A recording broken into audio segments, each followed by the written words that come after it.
ಅವನಿಗೆ ಕೊಡಬಾರ್ದು ಹಿಂಸೆ ಕೊಟ್ಟು ಹೊಡೆದು ಅವನ ಸಾಯಿಸ್ಬಿಟ್ಟು ಇದನ್ನ ಡ್ರಾಮಾ ತರ ಆಕ್ಟ್ ಮಾಡಿದಾನೆ. ಹೆಣ್ಮಕ್ಳು ಇದ್ ನೋಡ್ಬಿಟ್ಟು ಎಲ್ಲ ಕಲ್ತ್ಕೋಬೇಕು. ಒಂದ್ವಾರ ವರ್ಷಕ್ಕೆ ಈ ಕೆಲಸ ಮಾಡೋನೆ ಅಂದ್ರೆ ಪ್ರೀತಿಸ್ ಮದುವೆಯಾಗಿ ಹೋಯ್ತಾರಲ್ಲ ಅವ್ರಿಗೆಲ್ಲ ಗೊತ್ತಾಗ್ಬೇಕು ಏನ್ ನರ್ಕ ಇದು. ಇವತ್ತು ಏನ್ ಡೆತ್ ಆಗಿದೆ, ಇವತ್ತು ಸ್ಪಂದನ ಅಂದ್ಬಿಟ್ಟು ನಮ್ಮ ಸೋದರ ಮಾವನ ಮಗಳು ಇವತ್ತು ಮಧ್ಯಾಹ್ನ ಒಂದು 12:30 ಸಮಯದಲ್ಲಿ ನಮ್ಮ ಮಾವನಿಗೆ ಫೋನ್ ಮಾಡ್ತಾಳೆ. ನನಗೆ ನನ್ನ ಗಂಡ ಹೊಡೆದು ಹಿಂಸೆ ಮಾಡ್ತಾವನೆ, ನಾನು ಇಲ್ಲಿ ಇರೋಕ್ಕಾಗ್ತಾಯಿಲ್ಲ, ನನ್ನ ಕರ್ಕೊಂಡು ಹೊಂಟೋಗ್ಬಿಡು ಅಂತ ಫೋನ್ ಮಾಡ್ತಾಳೆ. ತದನಂತರ ನಮ್ಮ ಮಾವ ಏನಂತಾರೆ, ಇಲ್ಲಮ್ಮ ನೀನು ಬಂದುಬಿಡು ಮನೆಗೆ, ನಾನು ನೋಡ್ಕೋತೀನಿ ನಿನ್ನ ಅಂತ 12:30 ಫೋನ್ ಮಾಡಿ ಫೋನ್ ಕಟ್ ಮಾಡ್ತಾರೆ. ಇವತ್ತೇ ಈ ದಿನ 24ನೇ ತಾರೀಕಲ್ಲಿ 12:30 ಮಧ್ಯಾಹ್ನ. ತಿರ್ಗಿ ಅದಾಗ 5-10 ನಿಮಿಷಕ್ಕೆ ಹೇಗೇನು ತಿರ್ಗಿ ಅವ್ರ ತಾಯಿ ಫೋನ್ ಮಾಡೋರೆ, ಫೋನ್ ಎತ್ತಿಲ್ಲ. ನಮ್ಮ ಮಾವ್ರ ಸ್ನೇಹಿತರು ಫೋನ್ ಮಾಡೋರೆ, ಫೋನ್ ತೆಗಿತಾ ಇಲ್ಲ. ಇವ್ರಿಗೆ ಗಾಬರಿ ಬಂದು ಆಯಿತು ಯಾಕೋ ತೆಗಿತಾಯಿಲ್ಲ, ಏನೋ ಬಿಡಮ್ಮ ಅಂದ್ಬಿಟ್ಟು ಸುಮ್ಮನಾಗಿದ್ದಾರೆ. ಇದೆಲ್ಲ ಆಗಿ ಮಧ್ಯಾಹ್ನ 12:45 1 ಗಂಟೆ ಸಮಯದಲ್ಲಿ ಅವನಿಗೆ ಕೊಡಬಾರ್ದು ಹಿಂಸೆ ಕೊಟ್ಟು ಹೊಡೆದು ಅವನ್ನ ಸಾಯಿಸ್ಬಿಟ್ಟು ಇದನ್ನು ಡ್ರಾಮಾ ಥರ ಆ್ಯಕ್ಟ್ ಮಾಡಿದ್ದಾನೆ. ನ್ಯಾಣ ಹಾಕೋ ಥರ ಹಾಕಿ ಇದು ಯಾರಿಗೂ ವಿಚಾರ ತಿಳಿಸ್ಲೇ ಇಲ್ಲ. ಅವನು ಇಮಿಡಿಯೇಟ್ಲಿ ತೊಗೊಂಡು ಏನು ಮಾಡಿದ್ದಾನೆ, ಆಸ್ಪತ್ರೆಗೆ ಸೇರಿಸ್ತೀನಿ ಅಂತ ನಾಟಕ ಆಡಿಕೊಂಡು ತೊಗೊಂಡೋಗಿ ಆಸ್ಪತ್ರೆಗೆ ಅಡ್ಮಿಟ್ ಮಾಡೋ ರೀತಿ ಹೋಗಿದ್ದಾನೆ. ಬಟ್ ಅವ್ರು ಸ್ವತ್ತಿ 1-1.5 ಗಂಟೆಗೆ ತೊಗೊಂಡೋಗಿದ್ದಾನೆ ಪ್ರಕ್ರಿಯೆ ಹಾಸ್ಪಿಟ್ಲಿಗೆ. ಅಲ್ಲಿ ಏನಿದೆ, ಇಲ್ಲಿ ಆಲ್ರೆಡಿ ಡೆತ್ ಆಗಿದೆ, ನೀವು ಆಲ್ರೆಡಿ ಆಚೆ ಹೋಗೋಣ ಅಂತ ಹೇಳಿದ್ದಾರೆ. ಆದರೆ ನಮಗೆ ವಿಚಾರ ಬಂದದ್ದು ಅವರ ರಿಲೇಷನ್ ಕಡೆಯಿಂದನೇ ಸುಮಾರು 3 ಗಂಟೆ 5 ನಿಮಿಷಕ್ಕೆ ನಮಗೆ ವಿಚಾರ ಬಂತಿದೆ. ಯಾರಿಗೆ? ನಮ್ಮ ಮಾವವ್ರಿಗೆ. ನಾವೆಲ್ಲ ಬಂದು ಬೆಂಗಳೂರಿಗೆ ಏನಾಯಿತು ಏನಂತ ನೋಡೋ ಬರೋಷ್ಟರಲ್ಲಿ ಆ ಹುಡುಗಿ ಸತ್ತೋಗಿರೋದು ನಿಜವಾಗ್ತಿದೆ. ಅದನ್ನು ನಾವು ಹೋಗೋಷ್ಟರಲ್ಲೆಲ್ಲ ಪೊಲೀಸ್ನವರು ಬಂದಿರ್ತಾರೆ. ಅವ್ರಿಗೆ ಪೊಲೀಸ್ನವ್ರು ಸೆಕ್ಯೂರಿಟಿ ಕೊಟ್ಕೊಂಡು ಅಲ್ಲಿಂದ ತೊಗೊಂಡು ಬಂದು ಅವನ್ನ ಇದಕ್ಕೆ ಸ್ಟೇಷನಲ್ಲಿ ಇಟ್ಕೊಂಡಿರ್ತಾರೆ. ನಮ್ಮ ಮಾವನ ಮಗಳು ಹುಡುಗಿ ಶವನ ತೊಗೊಂಡೋಗಿ ಕಾರ್ಯಾಗಾರದಲ್ಲೇ ಮಡಗಿದ್ದಾರೆ. ಬೆಳಗ್ಗೆ ಇದನ್ನು ತನಿಖೆ ಆಗಬೇಕು. ಇದನ್ನು ಉನ್ನತವಾಗಿ ಇದು ಯಾವುದು ರೆಕಮೆಂಡೇಷನ್ಗೆ ಇನ್ನೊಂದಕ್ಕೆ ಮತ್ತೊಂದಿಗೆ ಯಾವುದಕ್ಕೂ ಮಣಿಬಾರ್ದು. ನಾನು ಇಲ್ಲಿ ಒಂದು ಮನವಿ ಮಾಡೋದು, ಆರಕ್ಷಕರಿಗೆ ಯಾವುದೇ ರೀತಿ ಒಂದು ಹೆಣ್ಮಗುಗೆ ನ್ಯಾಯ ಕೊಡಿಸ್ಬೇಕು ಅಂತಂದರೆ ಒಂದು ನಿಷ್ಪಕ್ಷಪಾತವಾಗಿ ತನಿಖೆ ಮಾಡಬೇಕು.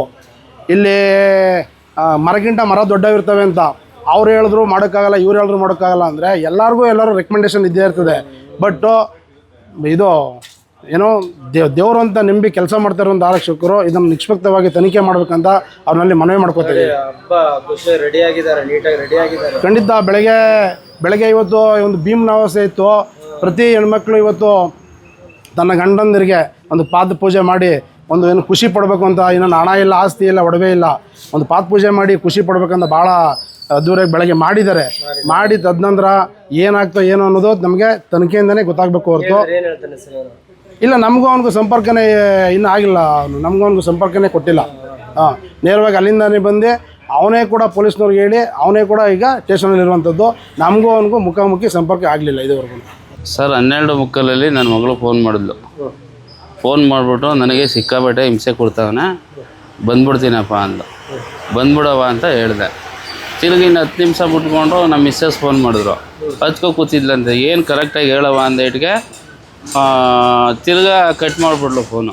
ತಿರ್ಗಾ ಫೋನ್ ಮಾಡಿದ್ರು ಫೋನ್ ತೆಗೀಲಿಲ್ಲ, ಒಂದು ಫೋನು ತೆಗೀಲಿಲ್ಲ. ನಮ್ಮ ಮಿಸ್ಸಸ್ಸು ನಮ್ಮ ಅಕ್ಕಂದು ಒಬ್ರದ್ದು ಫೋನ್ ತೆಗೀಲಿಲ್ಲ. ಇನ್ನೊಬ್ಬ ನನ್ನ ಫ್ರೆಂಡು ಶಿವಣ್ಣ ಅಂತ ಮಾಡ್ದೆ, ಅವನದು ಫೋನ್ ತೆಗೀಲಿಲ್ಲ. ಅಷ್ಟೊತ್ತಿಗೆ ಏನು ಮಾಡೋವನು, ಅವನು ಗಾಂಜಾ ಹೊಡ್ಕೊಬಂದವನೆ.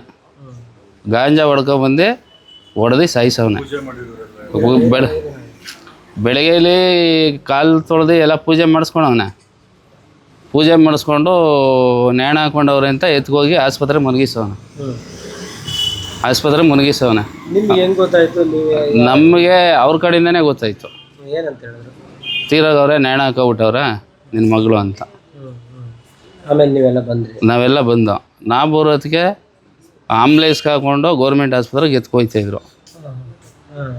ಆಂಬ್ಲೆನ್ಸ್ ಅಡ್ಡ ಹಾಕ್ಬಿಟ್ಟು ನೋಡಿದ್ರೆ ಅದು ನೇಣ ಹಾಕೊಂಡಿರೋದೆಲ್ಲ ಅದು ಹೊಡೆದು ಸಾಯಿಸಿರೋದು. ಎಷ್ಟು ವರ್ಷ ಆಗಿತ್ತು? 1.5 ವರ್ಷ ಆಗಿತ್ತು. ಯಾವ ಥರ ಮದುವೆ ಆಗಿತ್ತು? ಮದುವೆ ಅವನು ಸದ್ ಮಾಡಿದೆ, ಕಾಲೇಜಿಗೆ ಬೃಂದಾವನ ಕಾಲೇಜಿಗೆ ಹೋಗ್ತಾಯಿದ್ಲು. MBA ಓದ್ತಾಯಿದ್ಲು. ಪ್ರಶ್ನೆ ಟೈಮ್ ಮೇಲೆ ಅವನು ಇನ್ಸ್ಟಾಗ್ರಾಮ್ಗೆ ಹಾಕ್ಕೊಂಡು ಲವ್ ಮಾಡಿ ಕರ್ಕೋಗಿ ಸದ್ ಮಾಡಿದೆ. ರಿಜಿಸ್ಟರ್ ಮ್ಯಾರೇಜ್ ಮಾಡ್ಕೊಬಿಟ್ಟ. ನಮಗೂ ಗೊತ್ತಿಲ್ಲ. ಕನಕಪುರದಲ್ಲಿ ಕರ್ಕೊಂಡು ಹೋದನು.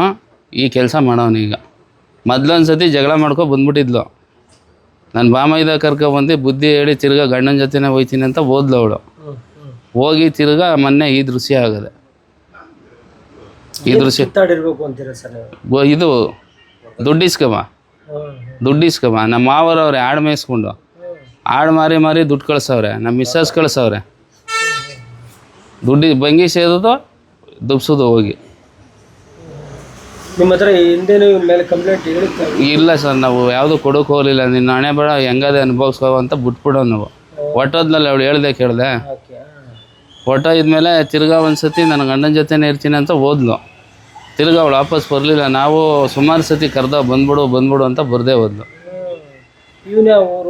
ಇವನು ಕರಿಕಲ್ ದೊಡ್ಡಿ, ಆರ್ವಳ್ಳಿ ಹತ್ರ ಕರಿಕಲ್ ದೊಡ್ಡಿ ಬರ್ತದೆ. ಕರಿಕಲ್ ದೊಡ್ಡಿ ಇವನು ರಾಮನಗರ ಜಿಲ್ಲೆ. ನಿಮ್ಮ ಮಗ ಯಾರಣ್ಣ? ನಾವು ಕನಕಪುರದ ಹತ್ರ ಆನ್ಮಾನಹಳ್ಳಿ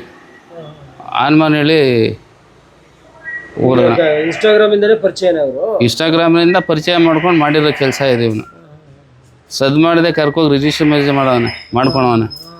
ಅವ್ರು ಹೋಗವ್ರೆ, ಎಲ್ಲರೂ ಹೋಗಿ ಅವ್ನ ಫ್ರೆಂಡ್ಸ್ ಎಲ್ಲ ಸೇರಿಸಿ ಮಾಡಿ ಕೆಲಸ ಮಾಡವ್ರೆ.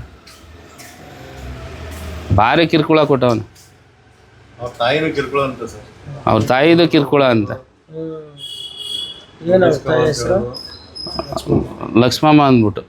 ಸರ್ ಅವ್ನು ಹೋಗ್ಬೇಕು ಜೈಲಿಗೆ ಹೋದ್ರೆ ಅವ್ನಿಗೆ ಗಲ್ ಶಿಕ್ಷೆ ಆಗಬೇಕು. ಇಂಥವ್ರಿಗೆ ಹೆಣ್ಮಕ್ಳು ಇದು ನೋಡ್ಬಿಟ್ಟು ಎಲ್ಲ ಕಲ್ತ್ಕೋಬೇಕು. ಬರೀ 1.5 ವರ್ಷಕ್ಕೆ ಈ ಕೆಲಸ ಮಾಡೋವನೆ ಅಂದರೆ ಪ್ರೀತಿಸ್ ಮದುವೆಯಾಗಿ ಹೋಯ್ತಾರಲ್ಲ ಅವ್ರಿಗೆಲ್ಲ ಗೊತ್ತಾಗ್ಬೇಕು ಇದು ಏನು ನರಕ ಇದು ಅಂತ. ಅವ್ನು ಕೇಳಿದ್ರೆ ಏನು ವಿಷಯಕ್ಕೆ ಜಗಳ ಆಯ್ತು ಅಂತ ಉಸಿರು ಬಿಡಲ್ಲ, ಒಳಗೆ ಕೂತವನೆ. ನಮಗೆ ಅಲ್ಲಿ ಬರೋದಕ್ಕೆ ಕರ್ಕೊಬಂದ್ಬಿಟ್ಟಿದ್ರು. ವರದಕ್ಷಿಣೆ ಕಿರುಕುಳನೇ ದುಡ್ಡು ಇಸ್ಕೊಬ